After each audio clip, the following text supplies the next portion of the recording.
Hallo geliefdes, ek hoop dit gaan goed met julle vandag. My naam is Karen en my blad se naam is Smag soos 'n wildspok. Welkom hier by ons. So vandag se topik, kerkseer. Maar voordat ons begin praat daaroor, laat ons eers in die skrif inklim. So ons lees uit Matteus 5 vers 38 en vers 39. Julle weet die wette sê, as jy iemand se oog uitslaan, dan moet hy jou oog ook uitslaan. As jy iemand se tand uitslaan, dan moet hy jou tand ook uitslaan. Maar ek sê vir julle, moenie keer wanneer iemand slegte dinge doen aan jou nie. As hy jou op jou regterwang klap, draai dan die ander wang na hom toe, sodat hy jou daar ook kan klap. Sulke skrif, dan dink ek, joh, dis moeilik. So nou as iemand lelik met jou is, moet jy jou wang draai, dat hy jou aan die ander kant op kan klap. Jy moet, laat dit maar kom. Jy moet nie terugslaan nie. Is ons nie in vandag se tyd? En nou kan ons heeltemal eerlik wees. As iemand jou seer maak, wil jy terug seer maak. Dis normaal. Tog, as ons so lees, sê dit daar, dat die wette in die ou dae het gesê, as iemand iets van jou gevat het, het jy die reg gehad om dit terug by hulle te vat. So as iemand jou oor afgekap het, sê maar, kon jy sy oor afgekap het. Dit was regverdig gewees, om dit wat jy iemand gekos het, van hulle te vereis. Maar toe kom Jesus, en hy verander hele ballgame, en hy sê, nee, gee dit wat jy nog het ook. As jou een wang warm geklap is, laat hy jou ander wang ook warm klap. Dis moeilik. Kom ons wees nou net eerlik met mekaar. Daai is moeilik. En hoeveel van ons is nie al vandag deur kerkseer nie? Ek dink almal is al deur 'n vorm van kerkseer. Of dit die persoon is wat daar voor staan wat iets vir jou gesê het wat jy nie van gehou het nie, of dit 'n familielid is wat iets gedoen het, as dit jou broer en suster in Christus is, as dit een van jou vriende was wat eendag vir jou iets gesê het. En daar's so baie vorme daarvan wat kerkseer veroorsaak.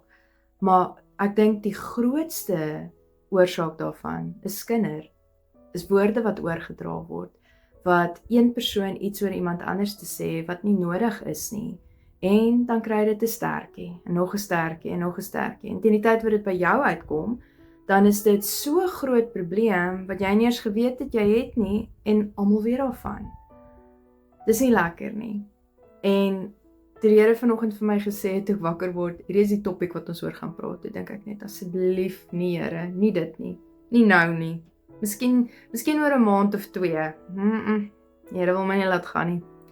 Ek het al vanoggend probeer hierdie recording doen, en ek het vanmiddag die recording probeer doen, dis nou al laatmiddag, en laat ek dit nou maar doen en klaar kry, want dit gaan my nie los nie. En ek self is ook besig om deur 'n bietjie kerkseer te gaan. Helfte van dit is ek die oorsaak daarvan. Ek is nie so onskuldig altyd soos wat ek dink nie, en ek is nie so onskuldig soos mense dink ek is nie. Ek sê ook goeders wat ek nie moet sê nie, wat ek nie in wysheid sê nie. Partykeer kom my woorde nie reg uit nie, en dan veroorsaak dit 'n probleem. So ek is ook skuldig daaraan. En ek is seker elkeen van julle wat luister is ook skuldig aan 'n vorm daarvan. Maar die ding is, hoe hanteer ons dit as ons weet ons het verkeerd gedoen? Gaan ons na iemand toe en vra hulle om verskoning? Gaan ons na iemand toe en maak ons dit reg, laat daar nie 'n probleem hoef te wees nie? En die antwoord is nee, ons doen dit nie. Ons gaan kruip weg, ons steek die seer weg, ons maak of alles oukei is, wanneer dit nie is nie, en dan word dit 'n wond wat sweer, wat ook nie goed is nie. Nou, ek dink die punt wat die Here hiermee wil maak, wat hy wil hê ek moet oor praat, is dat hy is nie die een wat die seer veroorsaak nie. Ons is, want dis ons aksies en ons reaksies, en hoe ons 'n ding aanvaar, aanneem, en wat ons daarmee doen. Baie keer sê iemand iets, en jy hoor een ding, en dis nie wat hulle gesê het nie, en dan begin die seer, dan begin die probleem. Ek het vanoggend ook oor sit en dink, toe dink ek, so baie keer, dan hoor ons dat iemand sê, ek is deur hierdie verskriklike kerkseer, die kerk waar ek laaste by was, het my so seer gemaak, en dit het my eintlik weggedryf van kerk af, van kerkmense af, tot van godsdiens af, en dis nie hoe dit moet wees nie. Ons moet gaan staan en kyk na wie is dit wat die seer veroorsaak. Is dit 'n persoon of is dit die Here? Want dit is nie die Here nie. En baie keer dan blameer ons hom en dan bly ons weg van hom af. En dis die grootste fout wat ons maak.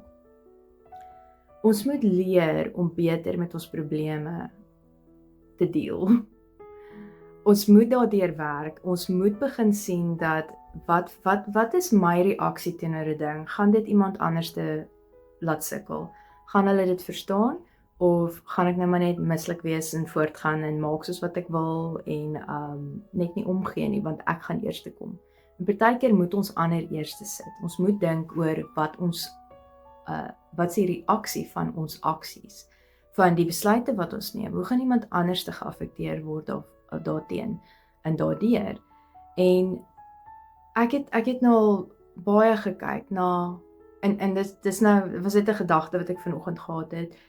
Hoe baie van die mense wat sê hulle is deur hierdie verskriklike kerkseer en dit was vir hulle akelig en hulle wil dit nie weer aan iemand doen nie. En dit is die mense wat kerkseer veroorsaak.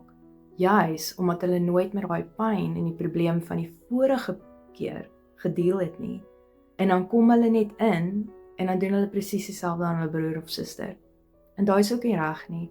Ons moet begin deur hierdie probleem werk van wat die kerkseer eintlik veroorsaak en besef dit is nie God wat dit doen nie. Dat ons kan vorentoe beweeg en dit nie aan iemand anders te doen nie. Ek dink net ek wil nie in so 'n posisie wees wat omdat ek seer het, gaan haal ek dit op iemand anders te uit nie, of dan kan ek nie liefde teenoor daai persoon wys nie. Want tog sê die Here vir ons, wees lief vir jou naaste, maar wees ook lief vir jou vyand soos jou naaste. En eintlik wil ek amper sê, jy moet liewer vir jou vyand wees, dat jy 'n voorbeeld kan wees van wat Jesus se liefde is. Maar ons is nie lief vir ons vyande nie. En selfs ons broers en susters maak ons vyande wanneer hulle nie ons vyande is nie. Dis sleg. Kom sien wat het ons nog hierso. Ek het 'n paar skrifte hier. Ek dink ek gaan dit net lees. Kom ons kyk waar die Here ons heen vat, want ek het nie regtig voorberei vir die boodskap nie. Ek het net aanvaar die Here sal maar praat. Hy sal die boodskap gee wat hy wil gee. So kom ons gaan na Romeine 8 vers 27 tot 30 toe. Die God wat die dieptes van elke hart deurgrond, weet wat die Gees in die oog het, dat hy in harmonie met God se wil vir die gelowiges intree. En ons weet dat God alles ten goeie laat saamwerk vir hulle wat hom liefhet, hulle wat geroep is volgens sy doel vir hulle lewe. Want God het hulle reeds vooruit geken, en hy het hulle aangewys om net soos sy seun te word. Op hierdie manier sal Christus Jesus die oudste seun wees, omring deur baie broers en susters.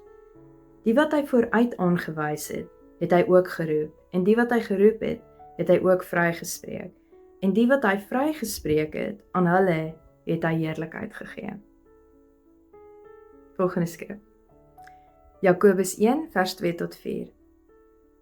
My liewe mede-Christene, wees opgewonde oor julle geloof. By elke geleentheid, laat ek oorbegin, ek lees nou verkeerd. My liewe mede-Christene, wees opgewonde as julle geloof by elke geleentheid getoets word. Julle weet mos hoe goed dit vir julle geestelike lewe kan wees. Die slegte dinge wat met julle gebeur, toets of julle werklik die Here vertrou.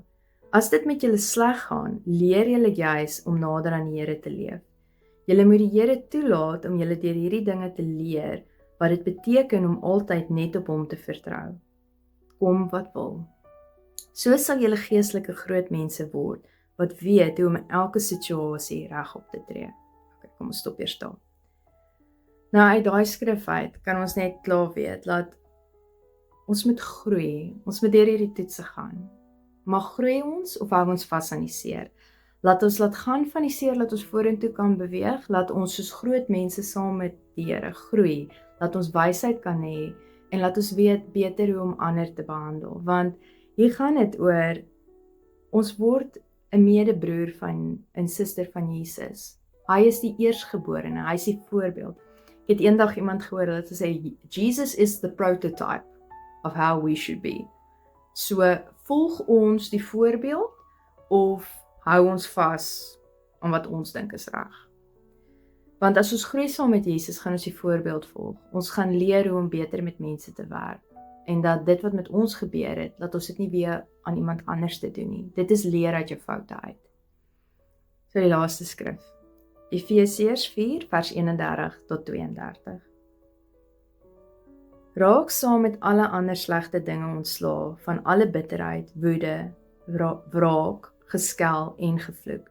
Wees eerder vriendelik met mekaar, gee vir mekaar om, vergewe mekaar soos God julle vergewe het, op grond van wat Jesus Christus gedoen het.